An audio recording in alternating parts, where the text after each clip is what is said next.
आपकी नज़र में एक डाइवर्सिफाइड पोर्टफोलियो क्या होता है? किस तरीके के फंड्स एक डाइवर्सिफाइड पोर्टफोलियो में हो? तो सबसे पहले तो जो 14 कैटेगरीज सेबी ने इंट्रोड्यूस करी थी 2018 में, वहाँ से हमको वो कैटेगरी सेलेक्ट करनी जहाँ पे अल्फा जनरेशन की प्रोबेबिलिटी सबसे हाई है। तो सब स्टेप नंबर वन, हमको वो 8-9 कैटेगरीज शॉर्टलिस्ट करनी होगी जहाँ पे हमको निवेश करना है। That step number one. Step number two, वो करने के बाद हमको मार्केट कैप डिसाइड करना बहुत ज़रूरी होता है, क्योंकि मार्केट कैप के हिसाब से ही अल्फा जनरेट हो सकता है। तो लार्ज कैप जो है वो करीबन 50 से 55% का लार्ज कैप होना चाहिए। मिड कैप करीबन 30% का होना चाहिए, और बचा 15 से 20% जो है वो स्मॉल कैप में होना चाहिए। ये एलोकेशन करना बहुत जरूरी है across market caps, across the 3 market caps.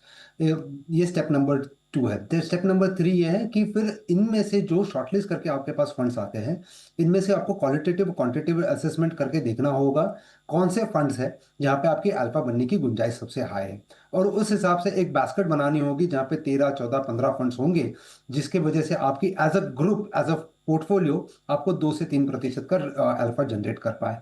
तो ये 3-4 स्टेप्स अगर आप फॉलो करोगे और एक पोर्टफोलियो बना पाओगे, एक डाइवर्सिफाइड पोर्टफोलियो बना पाओगे, तो आपको आपके सेक्टर्स का एलोकेशन भी मिल सकता है, और आपका जो मेन लक्ष्य है जो 2 to 3% अल्फा कमाना है, वो भी हासिल हो सकता है। तो this should be the process to shortlist the funds.